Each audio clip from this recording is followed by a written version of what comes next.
I know we made a poor choice, but the other choice, that would have been his godparents, and they got all the choice. The gal passed away. So, Margaret's on next. I said, you've got any intelligence to God. That's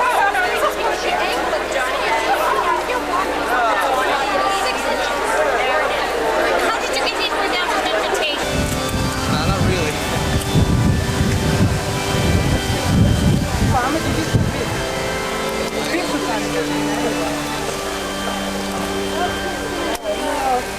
Would you move? Officer.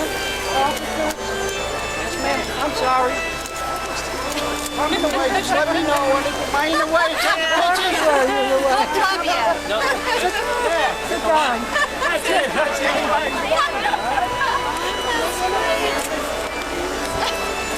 Now, am I still in the way? Here he comes.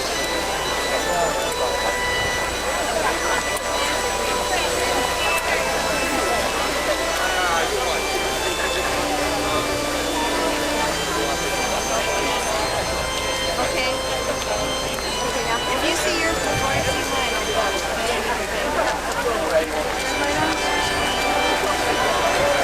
I'd imagine yours will be.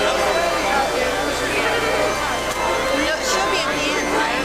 Towards the middle. Well, yeah. You have all the PhDs and masters coming first.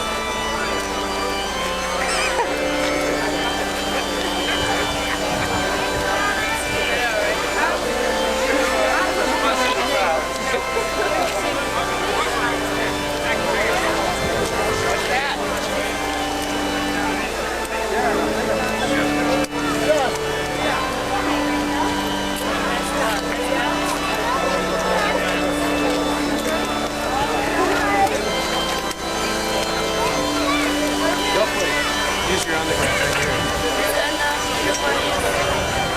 Anne-Marie.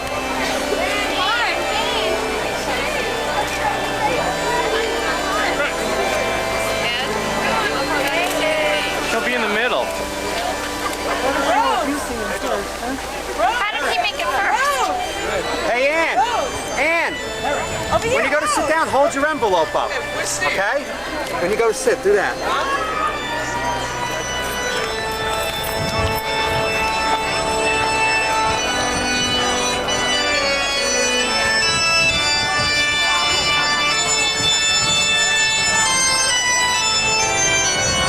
I got her. Yes.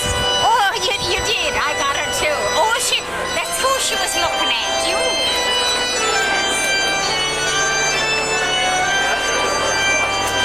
You got her, John? Yes. Tell her to hold up her envelope when she goes. Yes, I know. She with a big smile.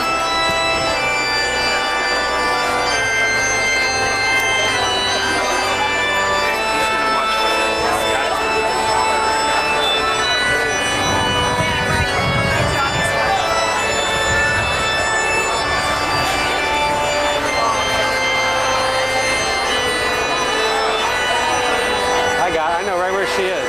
You do? Yeah. I can't see that.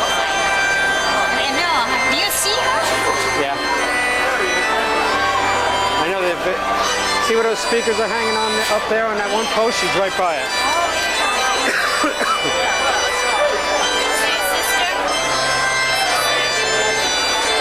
So you got her good. You got her good.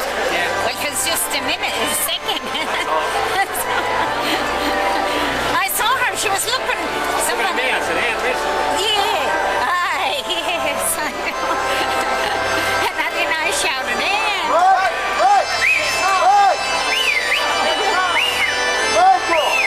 As long as we got her on it.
Stevens Institute of Technology.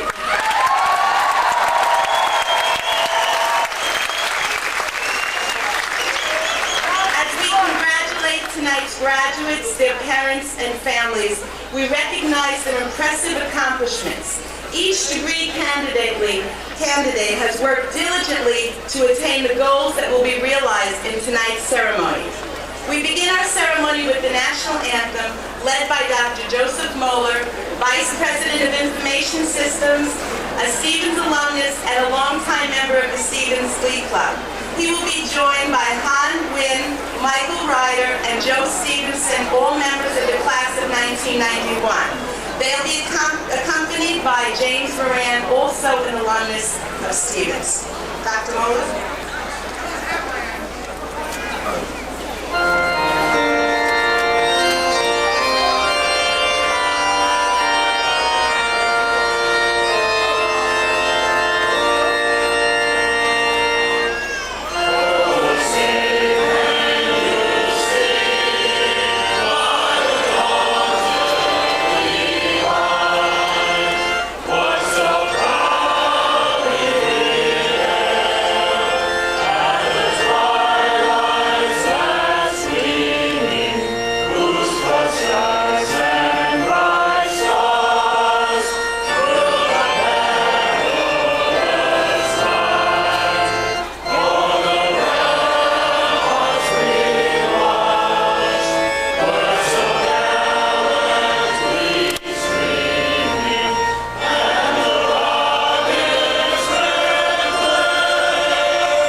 Of the Grace Van Vorst Episcopal Church of Jersey City will deliver the invocation. Let's talk with God. Hello, God. Here we are on graduation day, and I think many of the people here are really glad to see it. Lord, we thank you for bringing these students through many difficult times and many happy times. And we thank you that you blessed each one of them with perhaps just enough intelligence to get through. Lord, we pray that you'll bless us today, that you'll be present with us. And we pray that as these students move out into the world now, you'll bless each one of them with a career that fulfills and satisfies their many needs. And we pray especially that as they move out and find the work that you have given them to do, they will always remember others. And that they will not only serve others, but the very planet that you have given us to live on. Be with us now, Lord. Help us to rejoice and celebrate this happy moment. We pray all of these things in the name of your love. Amen. Please be seated.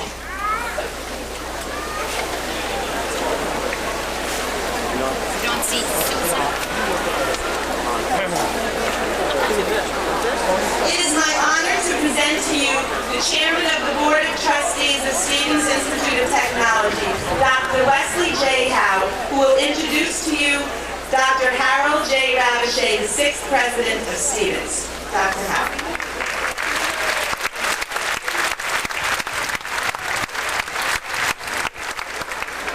Congratulations to all of you. And I particularly want to welcome your parents, families, and your special friends for celebrating this happy occasion. With that, I'd like to introduce to you the 6th President of Stevens, Dr. Harold J. Ravichet.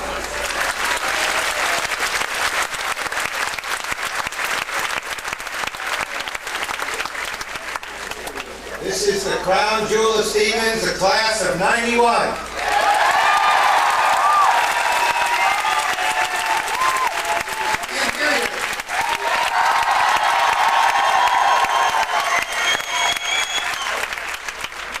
You are the leaders that we need.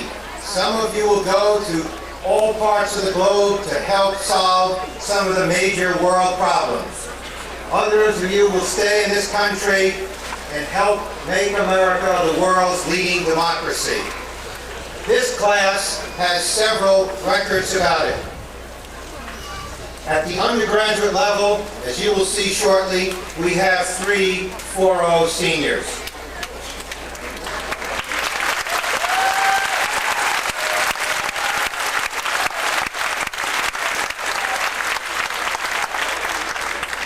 We have another first. 2 of our seniors are getting not only the engineering baccalaureate degree, but also the BA in humanities, another Stevens first.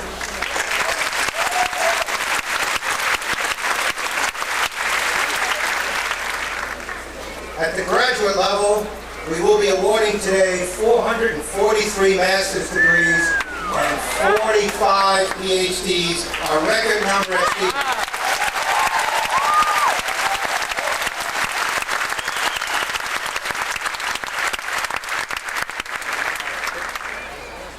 When we talk about records, when we talk about solving problems and achievement, we need models, standards to go by. And that brings us to the next portion of our commencement, as I have the honor to introduce to you the 4 individuals who will receive the highest honor that Stevens can confer, the honorary degree of Doctor of Engineering. All have made commitments through their outstanding work to the advancement of education, to science and technology, art and culture, and to the improvement of the human condition. Before I begin, I kindly call your attention to the program, which has in complete detail many of their accomplishments. I will now introduce each candidate. The degree will be conferred by Dr. Howe as Chairman of the Board of Trustees. I call upon the first, Renzo Caparelli.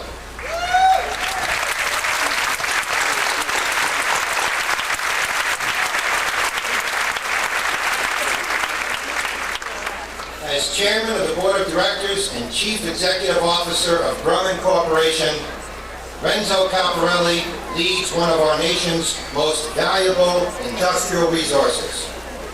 During his steady rise at Grumman, Caparelli became known as a luminary of the aerospace industry, who also understood real-world problems.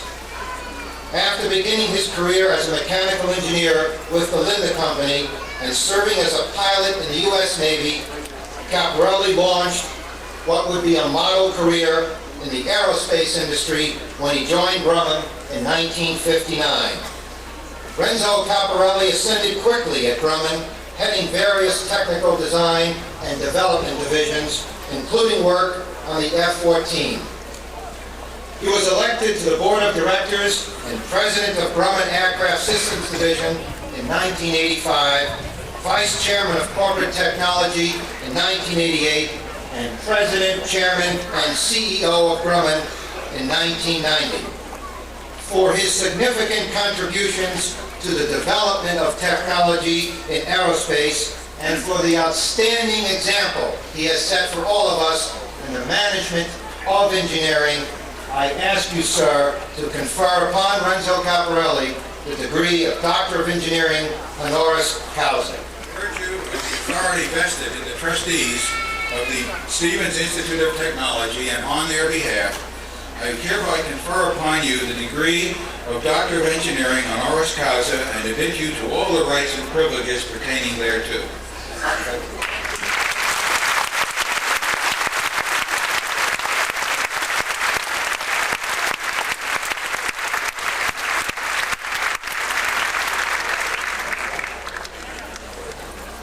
Thank you, Dr. Ricochet, Dr. Howe, Professor Wolfenberg. Good afternoon to all of you. fellow honorees, families and friends, alumni, faculty, and most importantly, graduates. I'm especially pleased to be part of this very special day here at Stevens. I'm honored, of course. It must seem kind of unfair to some of you graduates. You just spent a good bit of money and a good part of your life so that you could be here today. And there's a few of us just walking up here, just having shown up and being given a degree for free.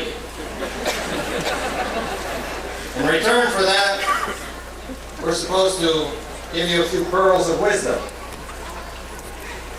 Well, the only words of wisdom and advice that I have their genesis in something that happened upstate, a small town in upstate New York about 40 years ago. I was in high school at the time, working a couple of nights a week in my cousin's 4-lane bowling alley. Now, this is back in the prehistoric age, and there were no such things as automatic pin setters. So in effect, what I did is set up the pins for the bowlers. I paid 10 cents a game for that, which came to about $3 a night plus tips, which there never were any of. But one night when I was waiting to get paid there, I overheard him tell a customer that if he had it all to do all over again, he'd go to college and become an engineer. Turned out he'd done a short stint during the Depression with the CCC, the Civilian Conservation Corps, doing some surveying. Thought he liked it. Said, I always thought it would be interesting work. You get to make things. Besides that, you get paid pretty well. Well, I figured there wasn't any way that it wouldn't pay me better than he did. I was a senior. Decision time was approaching. No one in my family had ever been near college. In fact, most of them hadn't been through high school. So there wasn't an awful lot to go on. So with that somewhat sage advice, let's say, I decided to become an engineer. That then required a little stubbornness because about that point in time I started to get an awful lot of advice. This was 1950. And there were an awful lot of people then that said, you know, it's hard coursework, you may not make it. Besides that, even if you do, engineers are a dime a dozen, and you're probably not going to get a job. Funny thing happened, apparently so many people took some of that advice that by the time I got out in 1954, engineers were very much in short supply and the recruiters were crowding the campuses. I guess probably I was lucky. With not much more to go on than an overheard suggestion, I found a profession that led me to a very full, rich, and rewarding life. Well, maybe if I graduated today, I'd have to head back to that bowling alley for a while. U.S. News and World Report said recently that there's a 10% drop in job openings for new graduates. But it also said that the biggest drop by far was in those companies that hire computer scientists and engineers, the so-called high-tech companies, where the drop was a staggering 45%. I ask you all to remember, though, that life is a series of cycles. I'm sure a good many, if not all of you, have overcome a good number of significant obstacles just being here this afternoon. In fact, I dare say that you probably had to demonstrate your individual capabilities and aptitudes to a greater extent than you will ever be called upon to do again, certainly for nowhere near such a long period of time. And though it's probably not much comfort today, the National Science Foundation says that in a few years there's going to be a great shortage of engineers, and quite frankly, I believe it. So those of you that are graduating, if you're going on for another degree, or if you've already found a job, or you're already employed, or you're going into the military, good for you. Work hard, and to borrow from the Army, be the best that you can be. If you're still looking, hang in there. A couple of weeks ago, I read in the New York Times, a story about a gentleman graduating from Yale who was papering his bathroom with all the rejection letters he got before he finally found a job. He said one company rejected him 3 times. It really bothered him because he'd only applied once. Let me tell you though, there's good work and there's meaningful work out there. And I'm sure that you're all going to find it soon because you've all shown that you've got what it takes to succeed. When it comes to people like you, people who can look at the world, who can change it, fix it, build things that never were, and then make them better, we're never going to have too many in this country. So once again, thank you and good luck to you all.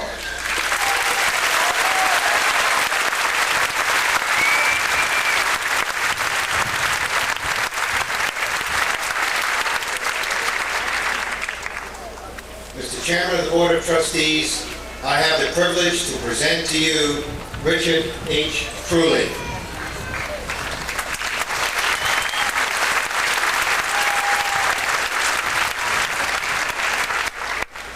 Richard Truly became the 8th Administrator of the National Aeronautics and Space Administration on July 1, 1989.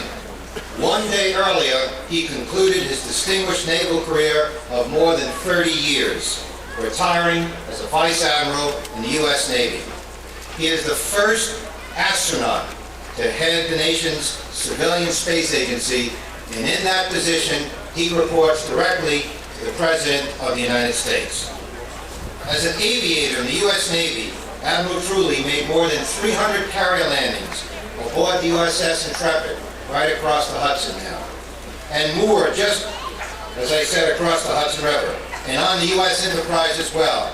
I believe the first skipper of the Enterprise was a Stevens graduate.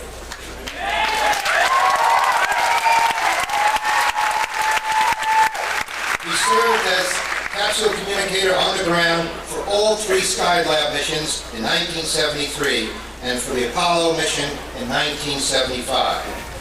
Admiral Truly flew approach and landing test flights for the Space Shuttle Enterprise in 1977 and was backup pilot for the first orbital test of the Space Shuttle.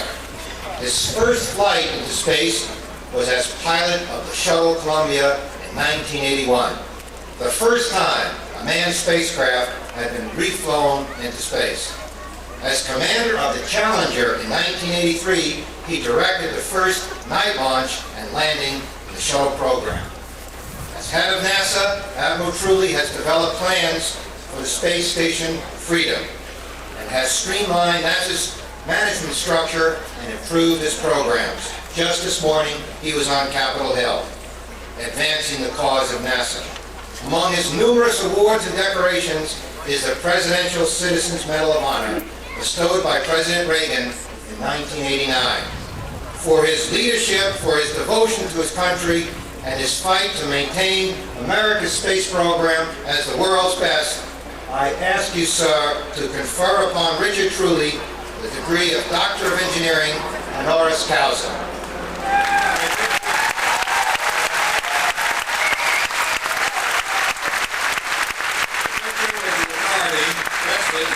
The Stevens Institute of Technology, and on their behalf, I hereby confer upon you the degree of Doctor of Engineering honoris causa and admit you to all the rights and privileges pertaining thereto.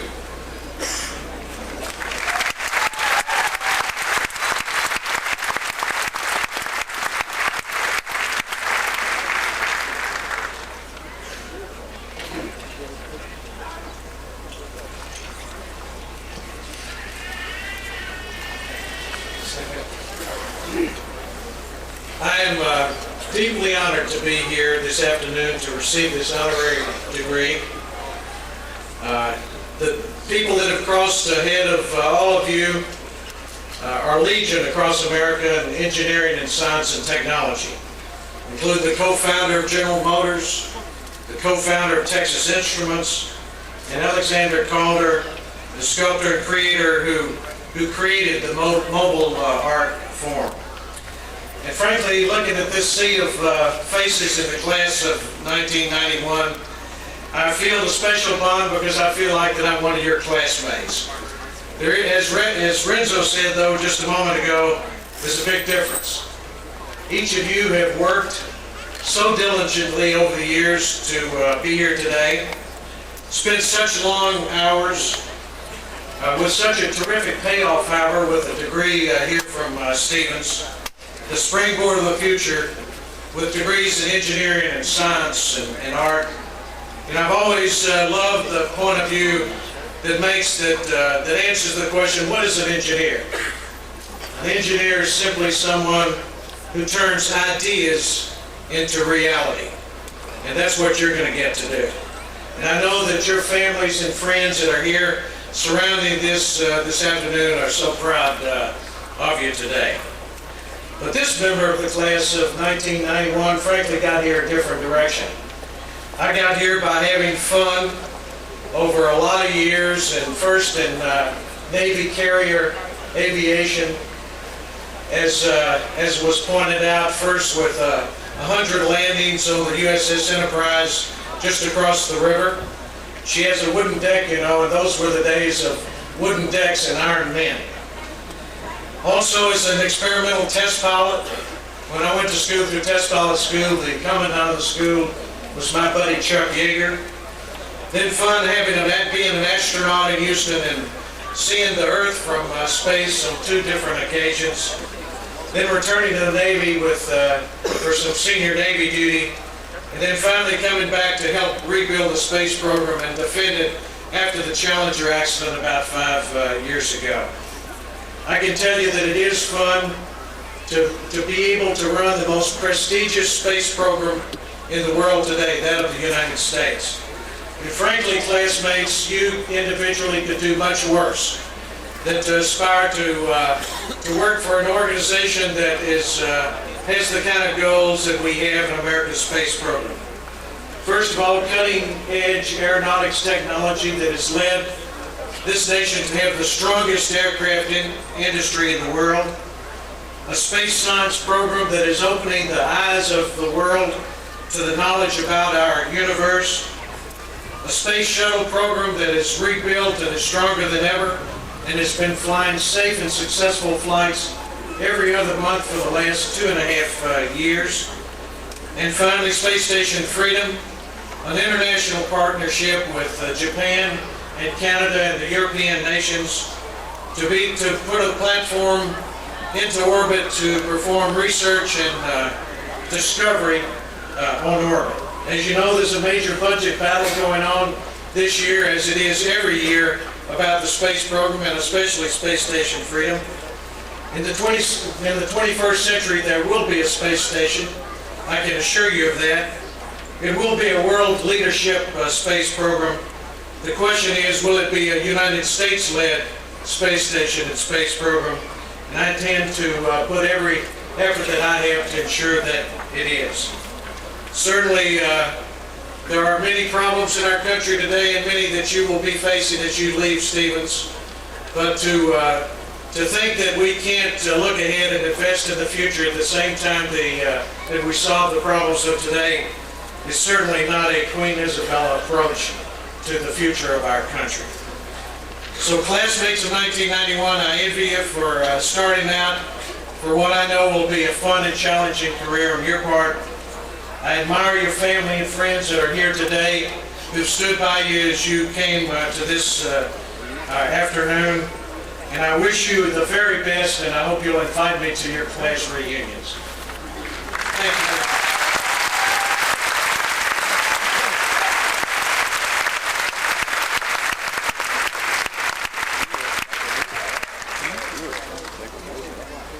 I now call upon Frank H. Wheaton, Jr.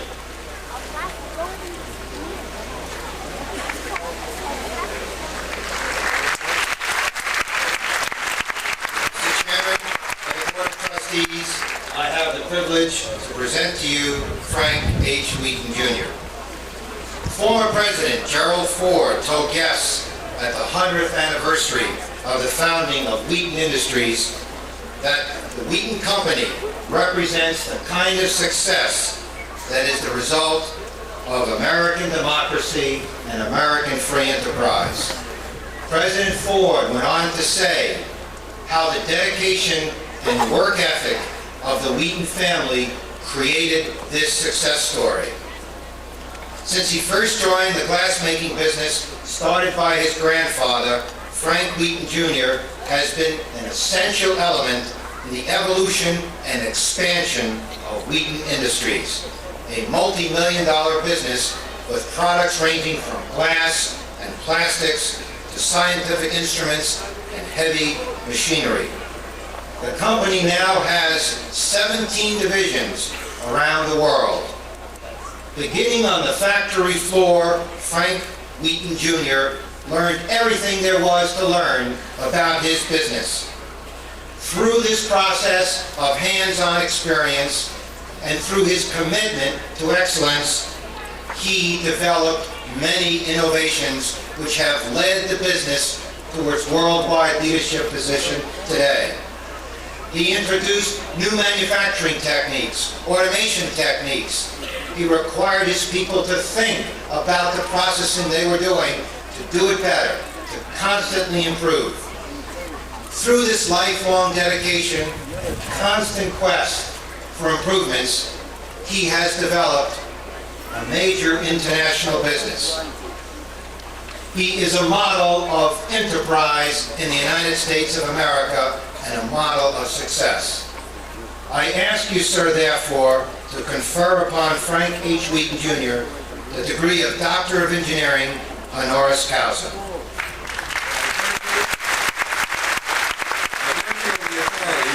Blessed with the trustees of the Stevens Institute of Technology, and on their behalf, I hereby confer upon you the degree of Doctor of Engineering honoris causa and admit you to all the rights and privileges pertaining thereto.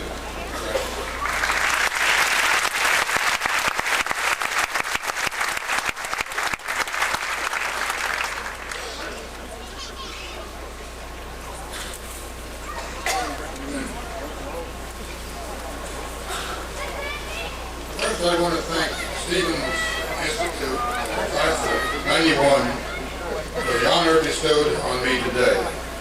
All I can say is thank you. You graduates have a great future in front of you, as well as a great responsibility. If the United States is to retain its high standards of living, we must become more inventive, create new products, and more automatic machinery to produce those products. Far East is becoming more aggressive every day. With the low wages, the United States manufacturer is having trouble competing. You've had a privilege in being exposed to a college education. Now you must put this knowledge to practical use. I've been working for 59 years, and one thing that did not come out of a book was a lesson I learned many years ago. Time on my shoulder, luck on the other shoulder, and the ability to recognize a good idea or product that has happened to me many times in my life. As an example of what I'm talking about, in 1951 I realized that a plastic container was going to take over many of the orders for glass bottles, which my company has been making for years. I applied to the leading plastic container manufacturer for a license under their patents.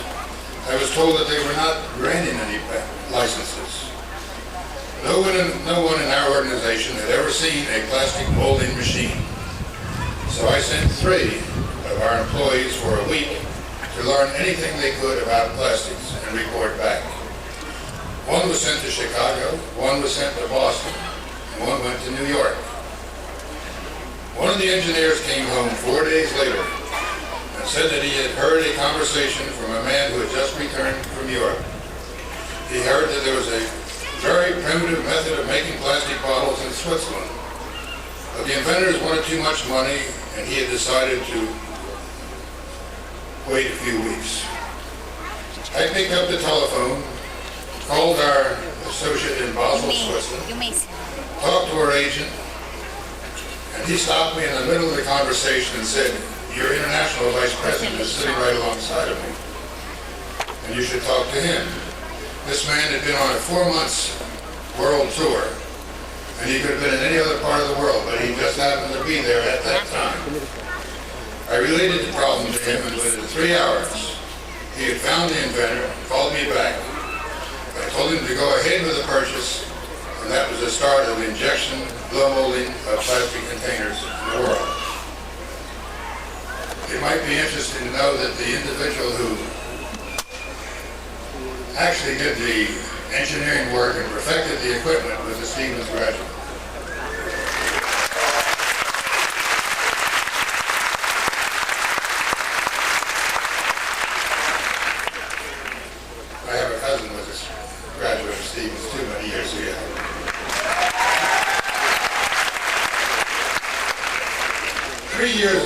heard that Squibb was building a plant in China. 2 days later, I left for China. While there, I tried to find what Squibb was doing. I had no luck and decided to call on Squibb when I got home. Our plane had a scheduled 4-hour layover in Tokyo, and my seat was changed to number 4 window seat. Half an hour later, in a discussion with my seat companion, it turned out that he was president of Squibb. The next day, Squibb's international man called me to tell me that he was having difficulty in getting precision glass containers in China. 10 months later, we shipped a glass bottle blowing machine out of our plant in Brazil, capable of producing 500,000 containers a day. I would have never met the man in the aisle seat of number 4 if I'd had the number 1 seat all the way through the United States. I could go on by the hour with similar tales. Soon you'll be looking for a job for the future. Pick out a progressive company. And don't be too choosy, especially in this time. Just get your foot in the door, and if you have what it takes, you'll go up the ladder. I remember at an American directors meeting, the chairman telling me the story about addressing a class from Duke University, who were in New York at the time. After all was over, he asked the class, "Do you have any questions?" One young man raised his hand and said, "Tell me about your pensions." The next one raised his hand and "Tell me about your vacations." And the next one said, "How about the holidays?" Eventually a young man stood up and said, "Mr. Stoke, I'm 24 years of age. I'm not worried about pensions and holidays and vacations. I would like to find someone who will give me a job and let me prove myself." Mr. Stoke's answer was, "See me after the meeting," and he was hired. Good luck to all of you. If I can ever be of any help, come see me.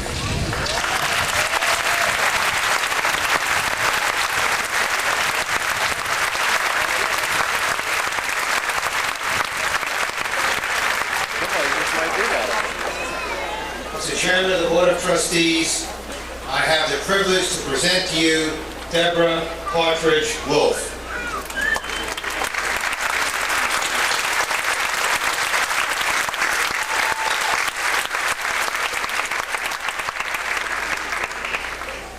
The Reverend Dr. Deborah Partridge Wolfe has broken so many barriers to race and gender that the word first sometimes is simply synonymous with her name. Dr. Wolfe became the first black woman to obtain a doctoral degree from Columbia University, the first black education chief of the United States House of Representatives in 1962, the first black professor at Queens College at City University of New York, the first black member and a founding member still in office after 25 years of the New Jersey Board of Higher Education, and the first black to serve on the National Board of the American Association of University Women. The list of firsts goes on and on, a tribute to a life of public service, a deep commitment to improving the human condition, and outstanding capability to lead. She has been a classroom teacher, a principal, a college professor, and a department chair. Her work has taken her to many parts of the country and to the world. She is a consultant to many nations on education. She has received many awards, lots of recognition, and continues to provide an example for us of what we must all do to create higher education, quality higher education for all. For her dedication to this cause, for her outstanding success in this cause, I ask you, sir, to confer upon Deborah Partridge Wolfe the degree of Doctor of Engineering honoris causa.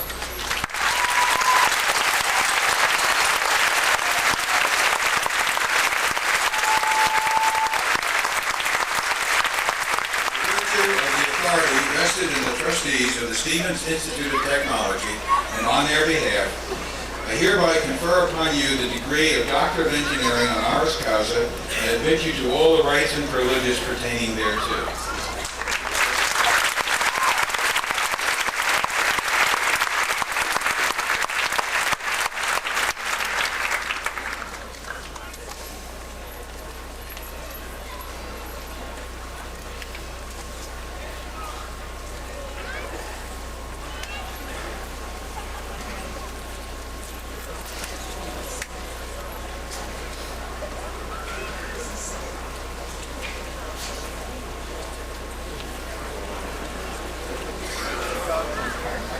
Lower this.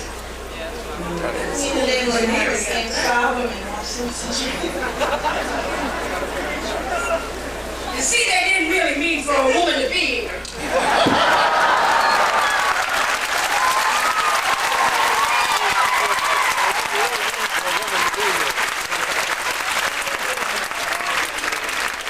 This is not made in America.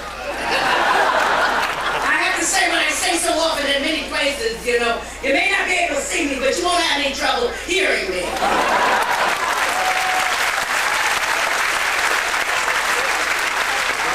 I want to thank you, Mr. President, and Mr. Chairman of the board, and the faculty and the administration of Stevens Institute of Technology for having chosen me to receive this honorary degree, this Doctorate of Engineering. In accepting this honor, it may look as if I am here standing alone, receiving this mark of distinction all by myself. Well, I want you to know that you are honoring me, but you're honoring also the entire Board of Higher Education of the state of New Jersey and higher education throughout this nation and throughout this world. For always throughout our 23 years, we have emphasized equity and excellence. Both are essential to a sound system of higher education. Excellence cannot exist in a democracy without equity. That means women as well as men, black as well as white, yellow, all.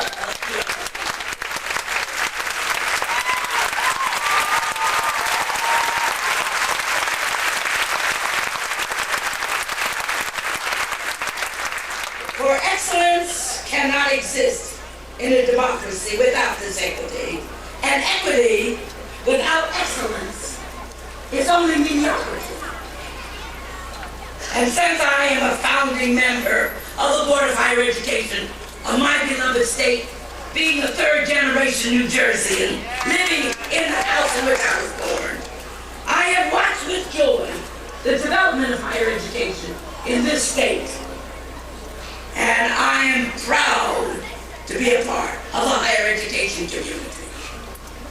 In recent years, the Board of Higher Education and our colleges and universities, and I like to say I speak for all of the 56 colleges and universities in this state, when I look at our higher education community. And we've been celebrating throughout this recent years. And currently, we have been having roundtables as we look and plan for education in the future. In granting me then this honorary degree in engineering, you recognize the unity of knowledge. For even though I am not a physical scientist or an engineer, I am a social scientist. And I feel proud of the fact that you are this year conferring both an humanities degree and an engineering degree, recognizing very well that the two go hand in hand. I'm a teacher and a preacher. I'm in two fields that are not frequented by women, especially black women, in a white man's home. I've been a college professor for many years. You heard him talk about the fact that when I went to Queens College in 1950, I was the only black person on the faculty. but I was one of the few women who were full professors as well. And certainly, I had to struggle 20 long years to prove that I could preach the word, even though I had all the credentials. So I know what a struggle it is to obtain an education.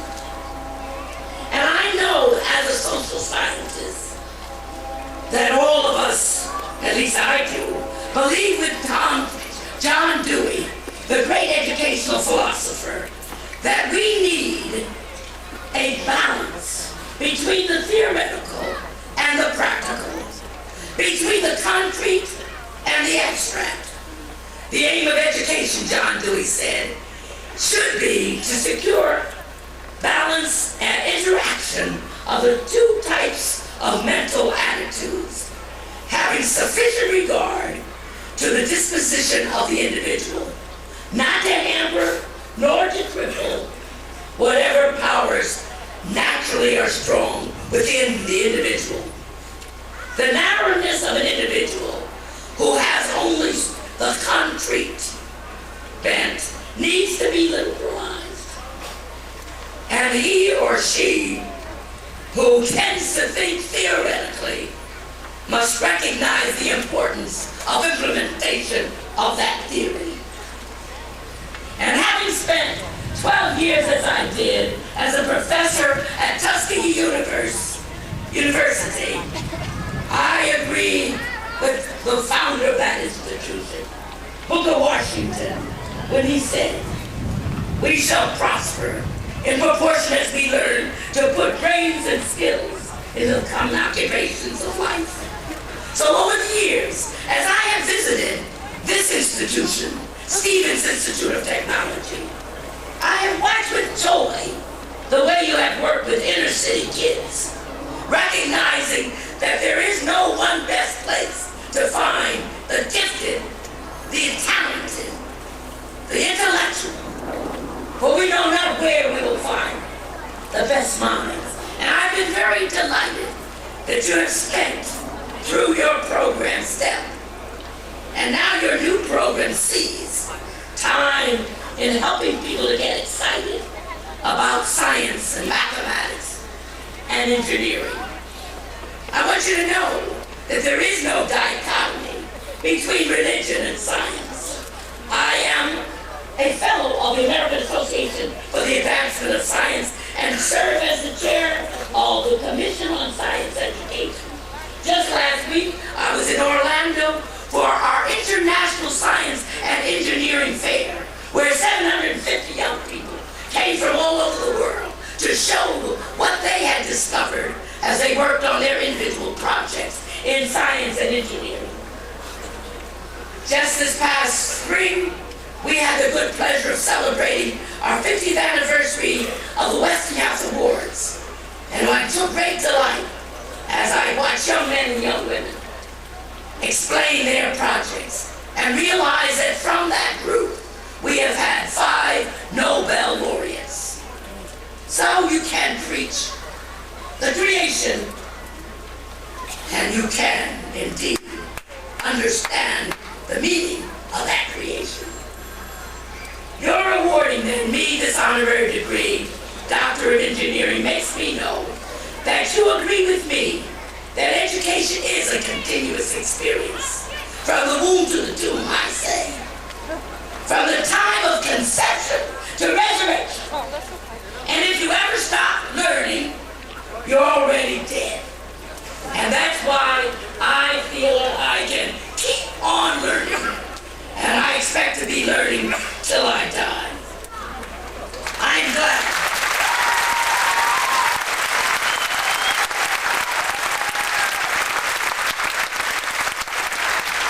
I hope those of you who are earning your degrees this year, no matter whether it's a baccalaureate, a master's, or a doctorate, will remember that education is not something you put in the closet and leave it there to grow old and dusty. If you do, you can be sure that one day when you open that closet, you will have no education, because that which you thought you knew was so antiquated already that you will have to start all over again. That about this thing of learning is as new as man himself, as new as this day. And all of us must keep on learning.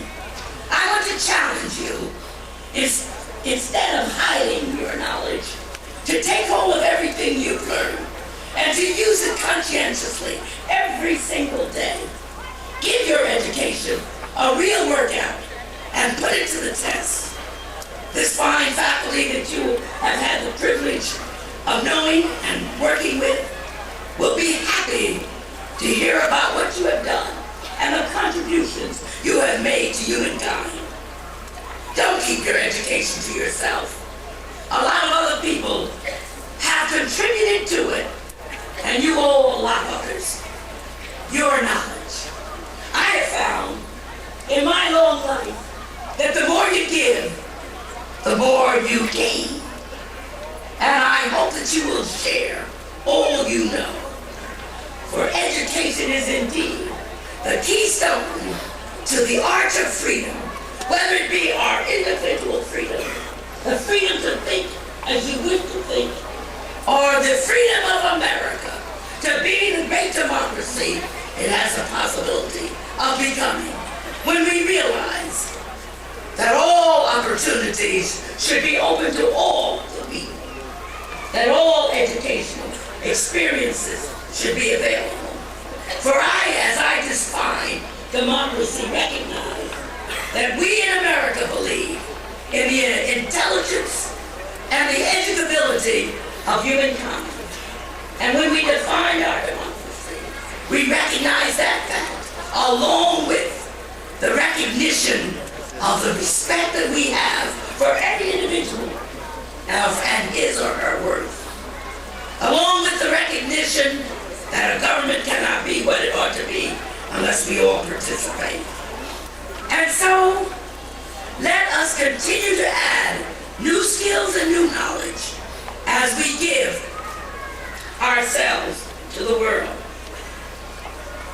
In honoring me then as an educator, you honor also those who have worked with me, and I want to thank you for this honor. And in the spirit of its giving, I want to promise you that I will continue to prove myself worthy by studying so that I can always be able to give. For I know that even though graduation is a rite of passage, it is also a continuous process. And I urge you to join me in that great joy that comes from knowing and learning and giving.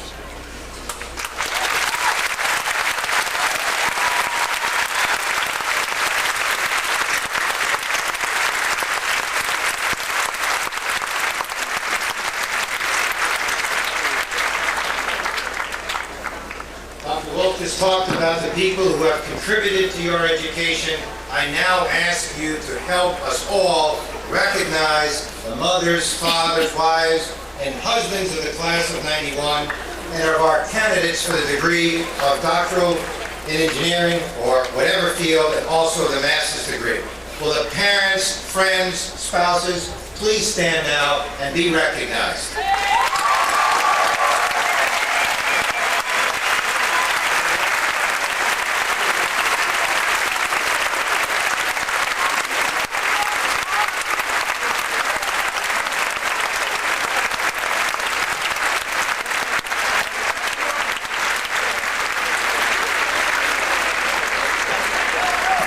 Thank you for your contributions and your support. We now turn to another group before we go on with the conferral of degrees. This group has also played a major role in your education. Without this group, none of us would be here today. I ask you students at the undergraduate and graduate levels to recognize our faculty. Will the faculty please stand?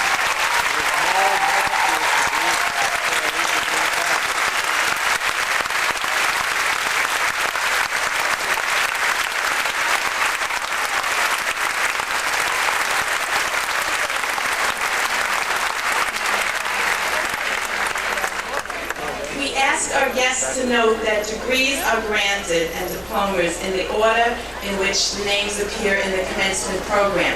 Names of those not attending will not be read. If you'd like to take pictures, please move down the aisle 10 names before that of the student that you wish to photograph, and then please return promptly to your seat. Dr. Kenneth Darusha, Dean of the Graduate School, will present the candidates for the advanced degrees. Dr. Howe will confer the degrees, and each candidate will receive a diploma from Dr. Ravishek.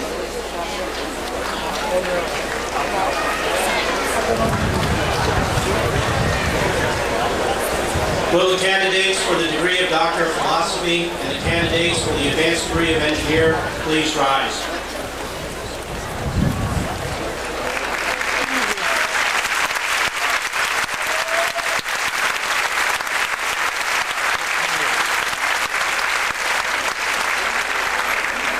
Mr. Chairman of the Board of Trustees, on behalf of the faculty of the Stevens Institute of Technology, I present to you, sir, these individuals whose names appear on today's commencement program.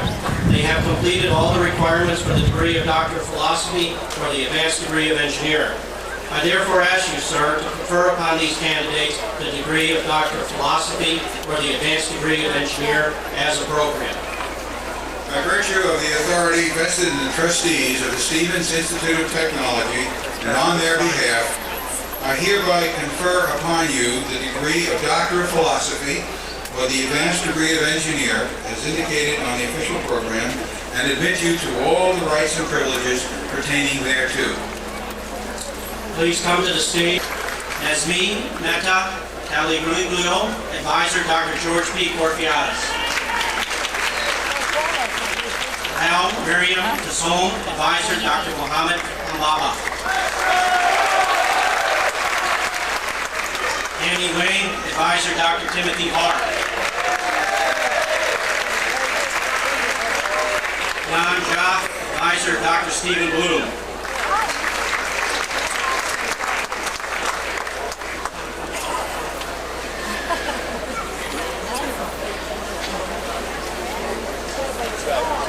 Please be seated.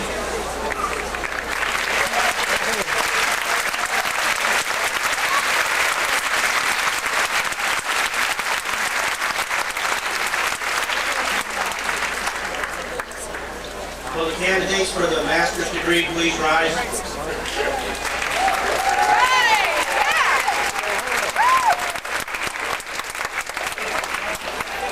Mr. Chairman of the Board of Trustees, on behalf of the Stevens Institute of Technology, I present to you, sir, certain graduate students whose names appear on today's commencement program. They have completed all the requirements for the degree of Master of Science or Master of Engineering. I therefore ask you, sir, to confer upon each of them the appropriate degree. By virtue of the authority vested in the trustees of the Stevens Institute of Technology and on their behalf, I hereby confer upon each of you the degree of Master of Science or Master of Engineering as indicated on the official program and admit you to all the rights and privileges pertaining thereto.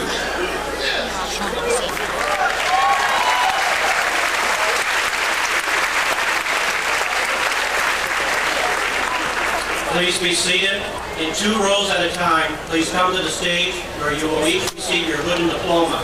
Afterwards, please return to your places and remain seated until the completion of commencement ceremonies.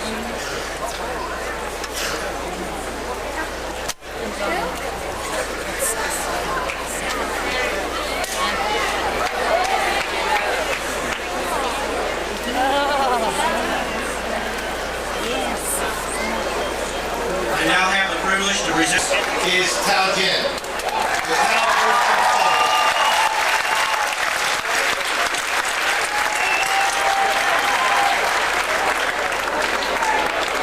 Tao Jin earned the Bachelor of Engineering degree with high honor in electrical engineering and received the Charles Batchelor Award for the highest academic average in electrical engineering in the junior and senior years.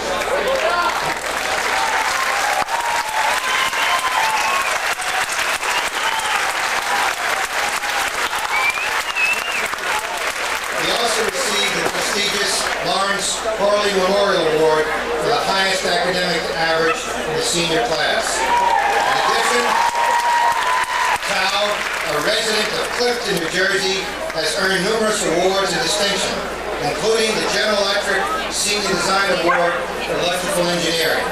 He was named to the Dean's List for each semester of attendance at Stevens, was Vice President of the Iota Delta Chapter of Eta Kappa Nu, the National Honor Society of Electrical Engineering, and a member of Tau Beta Pi, the National Engineering Honor Society, and a student member of the Institute of Electrical and Electronics Engineers.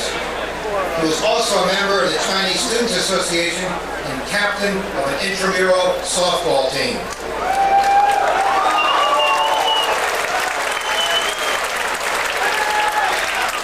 Cal will soon join Belcor and Red Bank, New Jersey, as a member of the technical staff, and they will sponsor him for a master's degree program in Carnegie. Please join me in congratulating Cal Jim.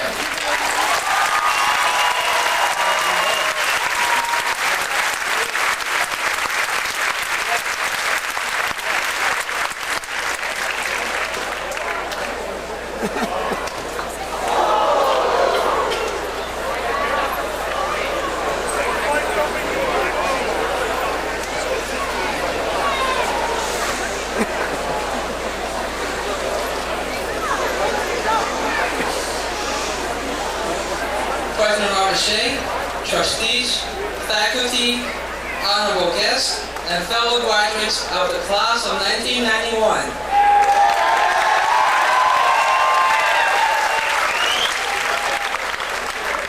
Good afternoon. Today is one of the proudest moments in my life. When I came to this country 7 years ago, I could have only dreamed of standing here in front of you at this moment. This has certainly been a dream come true for me, and I would like to express my most sincere gratitude to many people who made this dream a reality. First of all, I would like to thank my father, my mother, and my sister for their love, support, and trust throughout the last 4 years.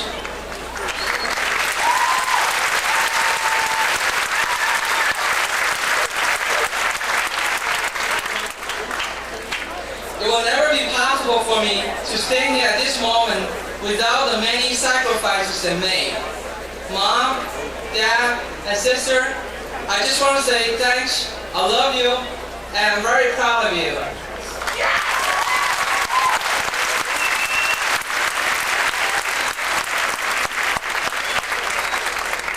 Secondly, I would like to thank all my friends who have made these 4 years at Stevens a truly memorable college experience.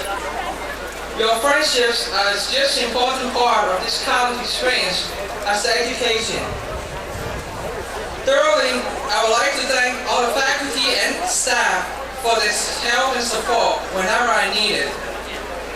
Last but not least, I would also like to thank one very special friend who has given me so much help and inspiration in the last 4 years. Pedro, thank you.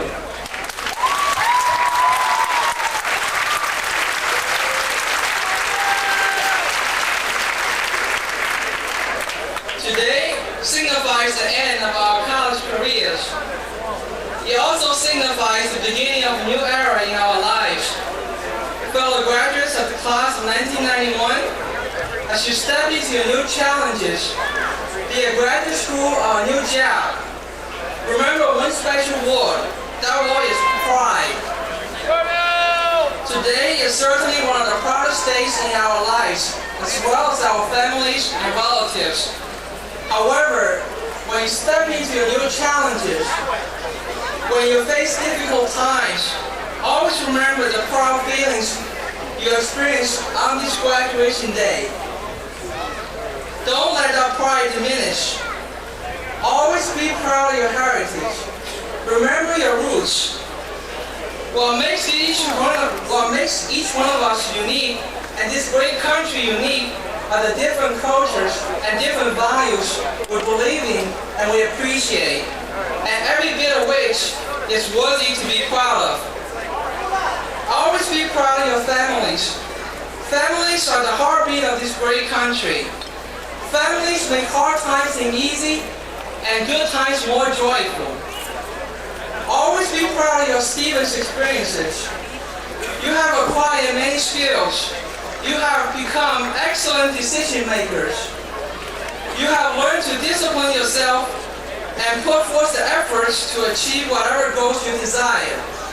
Don't ever let anyone tell you otherwise. Fellow graduates of the class of 1991, let the pride inside you be the driving force in your lives. And there's nothing in this world you cannot accomplish. Success is imminent. Finally, I wish you all best of luck, and let's keep in touch and be proud of the class of 1991.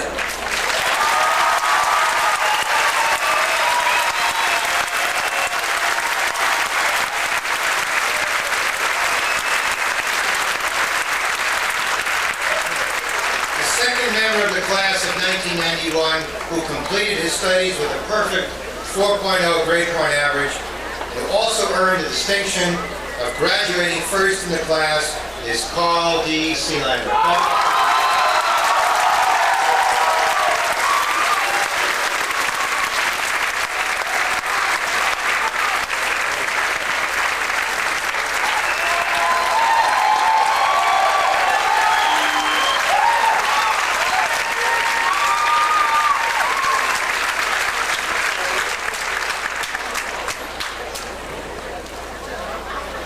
Carl is from East Fishkill, New York, and he completed his studies in EE with a 4.0, and he received last evening the Hawley Award with Tao Chen and Tom.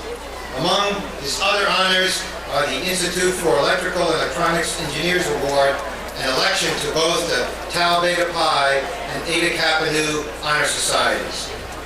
Carl was also named to the Dean's List for each semester at Stevens. Paul was president of the student branch of the IEEE, member of the Stevens Christian Fellowship and the Glee Club. He also played varsity and intramural basketball. Carl has accepted a position at IBM in East Fishkill, where he will design internal wiring systems for a new generation of mainframe computers. Please join me in congratulating Carl.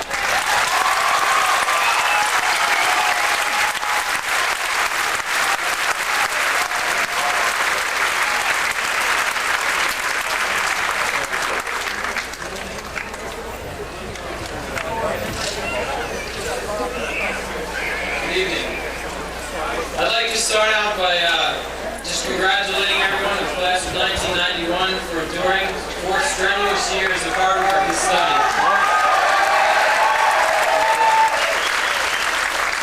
I'd also like to thank each and every one of you. You know, this class I think has been the best. You know, everybody, just the friends and everything. It's been a great 4 years, and I'd like to thank each one of you. To paraphrase from the Tale of Two Cities, our future will bring the best of times. But right now, our economy and job searches bespeak some pretty rough times.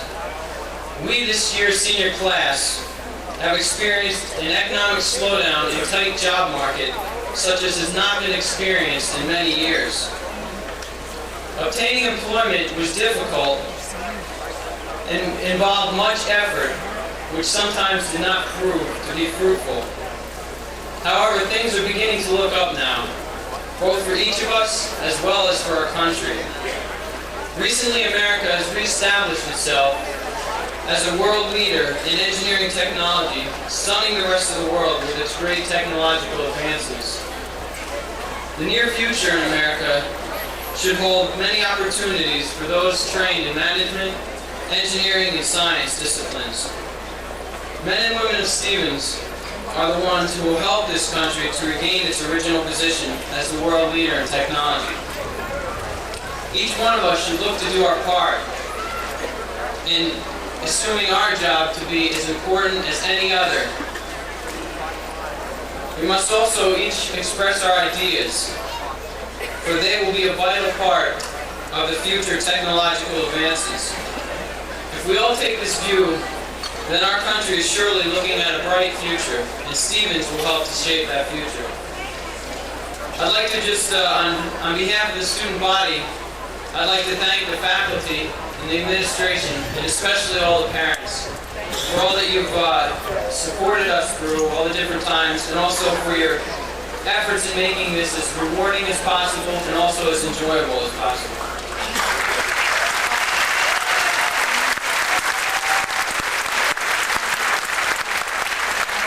With that also, I'd like to add a special thanks to my own parents and my own family for all that they've helped me to come through.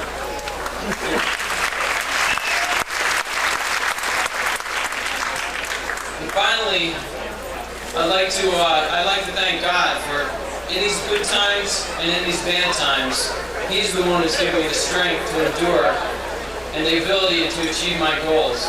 For He's the one who will never fail you in any way. Thank you.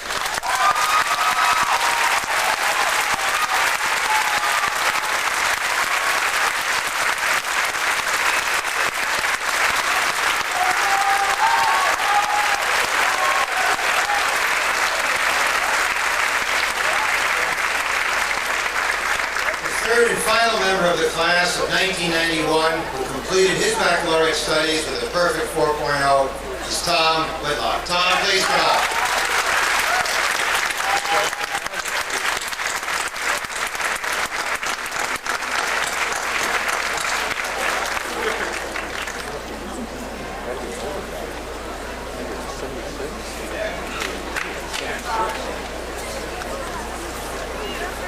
Tom is a resident of Monroe, New York. He's earning the Bachelor of Engineering degree in Technology Management. Last evening, he won the Hurley Award. During his studies at Stevens, he also earned the Master of Science degree in Technology Management.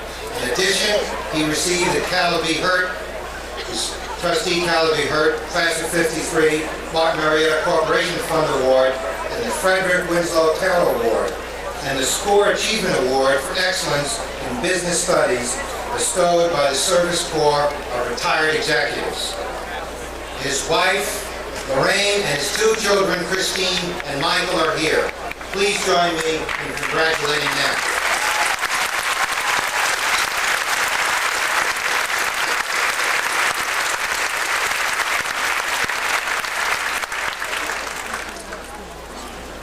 Mike has had experience in industry and manufacturing, and that has, I believe, helped shape his determination and his great success. Mike, congratulations.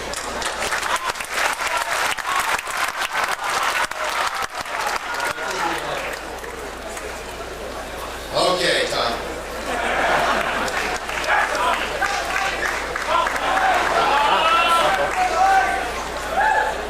I'd like to thank you for the opportunity to be your congregation. Most of you will be beginning your new career shortly. This will be an exciting time in your lives. You will find that your education has not ended. You're moving from this institution to a school of hard knocks. Having been there myself for a few years, I'd like to share with you some of the things I have learned that they don't teach you in engineering school.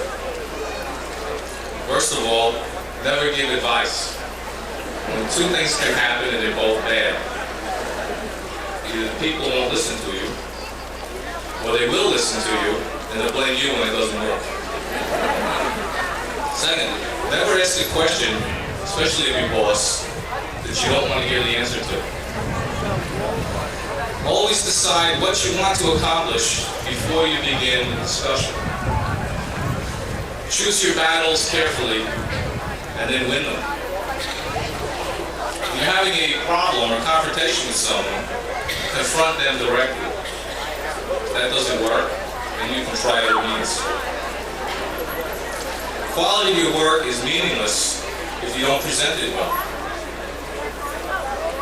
You will face many tests of your character. Once you establish yourself as a prostitute, the only thing people will haggle with you over is the price. Finally, excellence is rewarded. Mediocrity is tolerated, but not for long. So go for the excellence. That's the end of my lecture, but before I conclude, many people before me today have thanked the support that we've received from our families, from our friends, some cases from our employers, and from the faculty and administration of this institution. I would like to lead the class of 1991 again in thanking these people.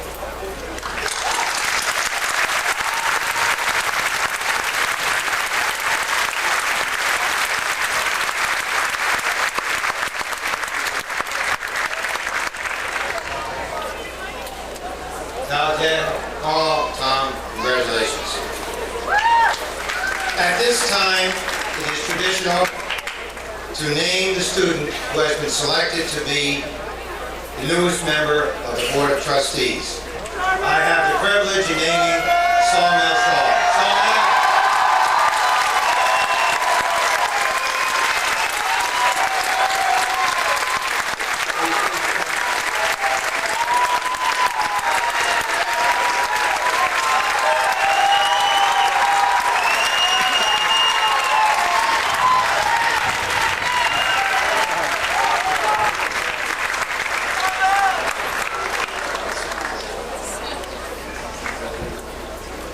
It is now my pleasure to present to you candidates for the baccalaureate degree. Candidates will be conferred by Dr. Howe, and the students' names will be read by Dean Bosch, Dean of the Faculty.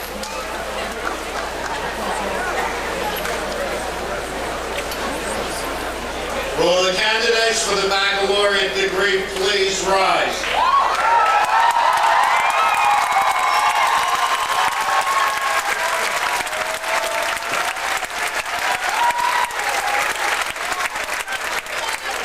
Chairman of the Board of Trustees, on behalf of the faculty of the Stevens Institute of Technology, I present to you, sir, these candidates whose names appear on today's commencement program.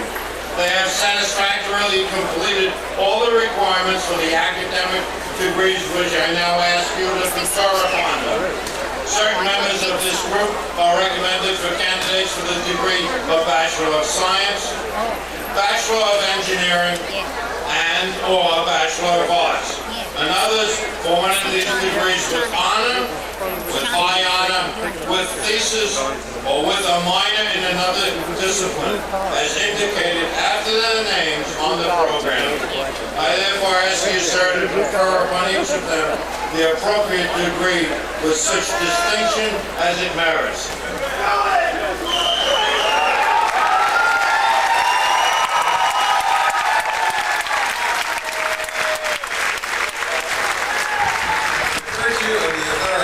Vested in the trustees of the Stevens Institute of Technology, and on their behalf, I hereby confer upon you the degree of Bachelor of Engineering, Bachelor of Science, and/or Bachelor of Arts, with such distinction as you have merited, and admit you to all the rights and privileges pertaining thereto.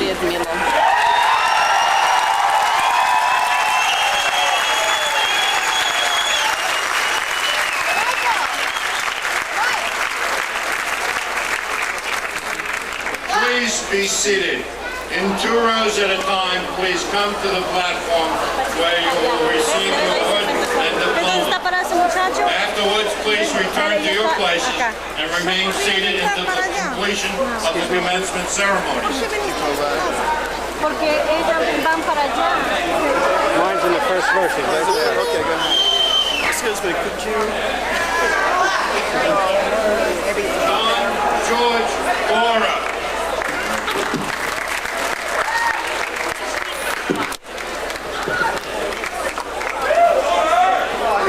Amelia Elaine Elizabeth Boozer, with honor and thesis. Renee Butala, with honor and thesis. John Anthony Celeste II, with honor.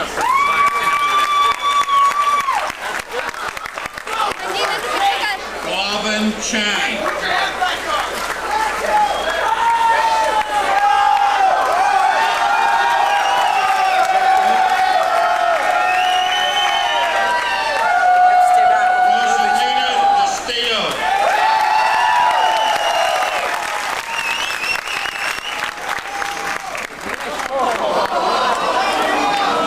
Magdalena Maria Dudas, with honor and with thesis.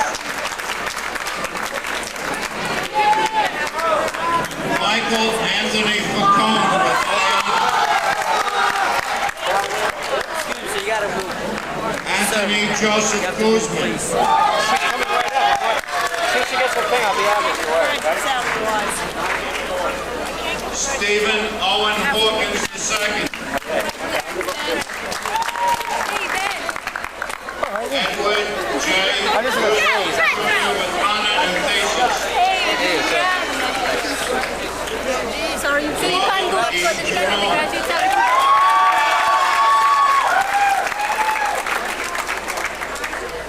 John Latch.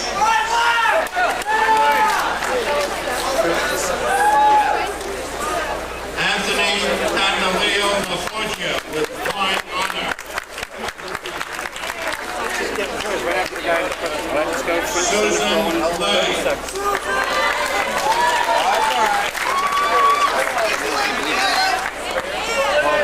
Danny Perry Llewellyn.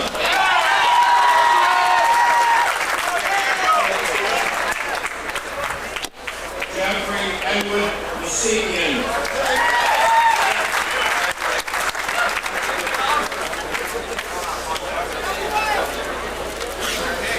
Anne Marie Malloy with high honor.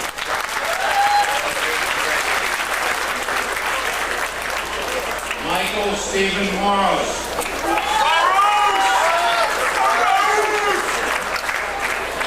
Andre T. Parrish.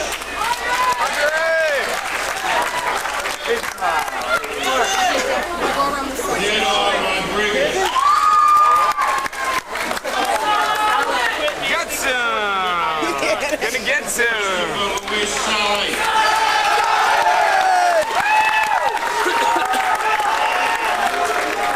Benjamin Sanchez Jr. with high honor.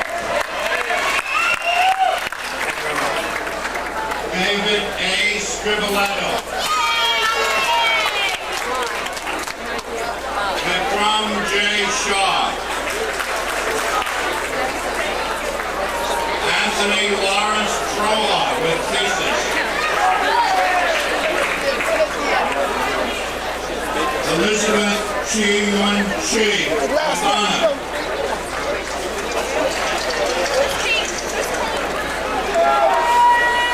And now please, Catherine D. Abel.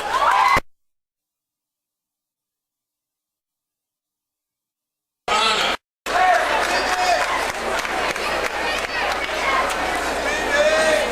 Abraham Van Wynn.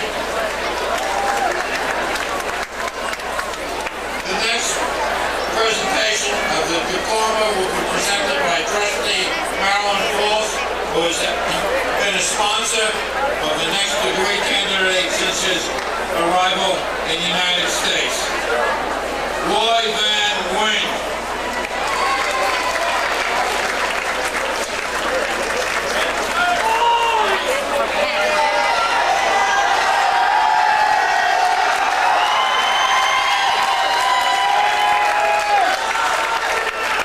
Lynn Wan Wynn.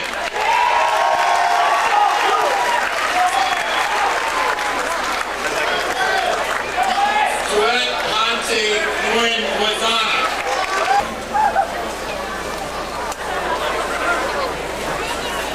Not all clergy women are short, just the two here today. There is a story in the Talmud about Hillel, the great sage of the 1st century BCE. One day a person came to Hillel and demanded, "Teach me all of the Torah while I stand on one foot." Unfazed, Hillel responded, "Are you standing on one foot? All right, here's the Torah. Do not do unto your neighbor what is hateful to yourself." That is the essence of Torah. The rest is commentary. Now go and study. The rest is commentary. Now go and study. These words of Hillel's are my prayer for you today. As long as the last year or 2 or 4 or more may have seemed, I'm sure that your professors will agree that you have learned only the essence of your chosen discipline. They have taught you as much as could be said while you stand on one foot. Now it is time for you to go out and study, to take the basics which have been taught here at Stevens, and to apply them to real-life situations and real needs. All of us here pray that you will be blessed with the ability to develop much-needed solutions based on your learning and your study. Let us return briefly to the essence of Hillel's teaching, since it is worthy of further study. Hillel was paraphrasing the famous biblical quote, "Love your neighbor as yourself." This is an important teaching for all of those who graduated this festive season. However, I address it in particular to all of you who have graduated with technical skills and expertise, for you have a special power to love or to hate your neighbors. You have the know-how that it takes to make life on this earth better or to destroy it more effectively. I challenge you to remember that your neighbors that you are called on to love are not only those who are like you, and not even only all other human beings. Our neighbors include all the other species who share this earthly neighborhood with us. We pray that you will be filled with love for your neighbors and with the wisdom to apply that love. I conclude with the ancient words of the priestly blessing, which today is given by parents to their children at moments of celebration and transition. May the Lord bless you and guard you. May the Lord show you favor and be gracious to you. May the Lord show you kindness, and may you be granted the most precious gift of all, the gift of peace. Amen. Mazel tov and congratulations.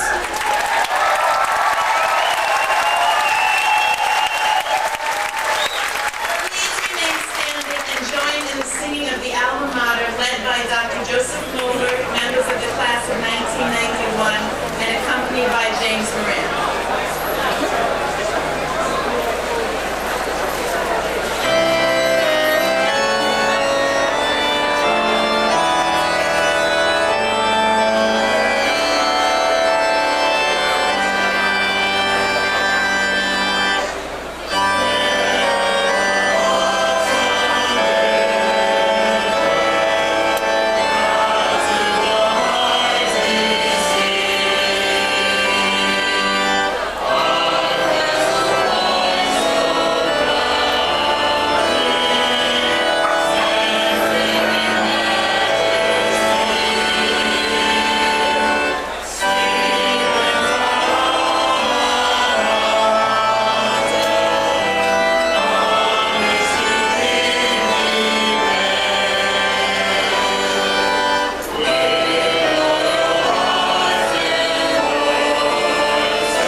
Doctors Caparelli, Truly, Wheaton, and Wolf, and members of the faculty will meet the graduates and their families. Graduates may keep their caps and gowns when they leave this evening. Will the audience please remain standing until the academic procession has filed out? Thank you all for joining in the 119th commencement of Siemens Institute of Technology. And congratulations to all of you who become alumni today. Come over here and wait for her. Yes. I'll be right back, dear. You hold this for a while.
potion. Nothing to eat, nothing to drink. Yes. They got them. All of a sudden he's like, whoa. Yes.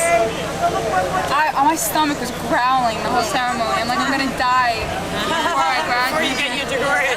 Want some of the pizza? No. Is there soda? I need a drink. Water. I need it. Have you Water's water? good. Have you water? No, all we got is pizza. No water? All we got is pizza. So if somebody's dying, you can Okay, John. No, we're all hungry, so we had pizza delivered to the ambulance. Good. Take her and give me. You're making her hold all the books? That's all right. Take her. Yeah, we have one for everybody. Look at that. Oh, good. They're all out by the time I got there. I'm actually strangling them. Here, take this. Take this. Man, stick your butt out.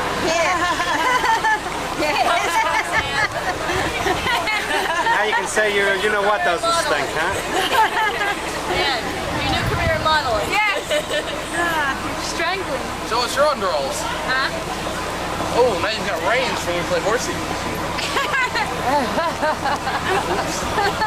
Seth, aren't you gonna give her a kiss? I already did. Yes. I don't do that on camera. I don't do that on camera anymore. Come on. Show your care. Now.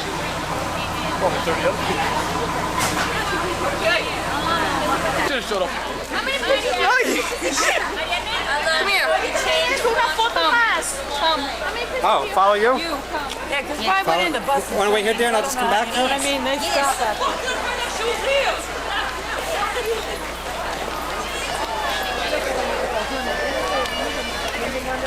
This is Kim. Hi. This is Louisa. Thank you. And that is up there. Big news too. These are Jeanette's father and sister. Did you get the quarters?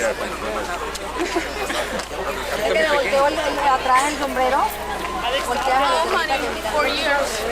Believe it. She looks just like you. I know. She does. Little devil, little Louisa. Okay, thank you. Any other ones? Well, there was Jeanette, but I don't know where she is up there. She's like far away.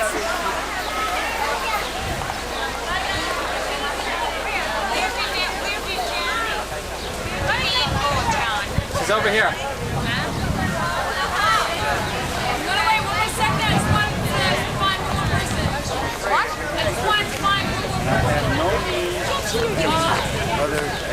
I'll be back soon. Yes. Bring him over. I'll bring him over. I just want to say, I missed somebody. I didn't say congratulations.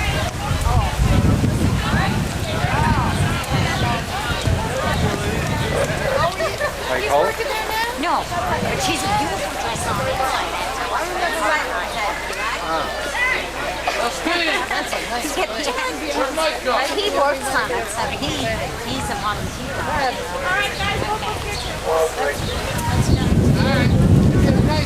When did you start working at Corona Farms? Last week. What are you bartending? Well, one more. Remember we came when you on a Sunday buffet? All right, that's good. Take your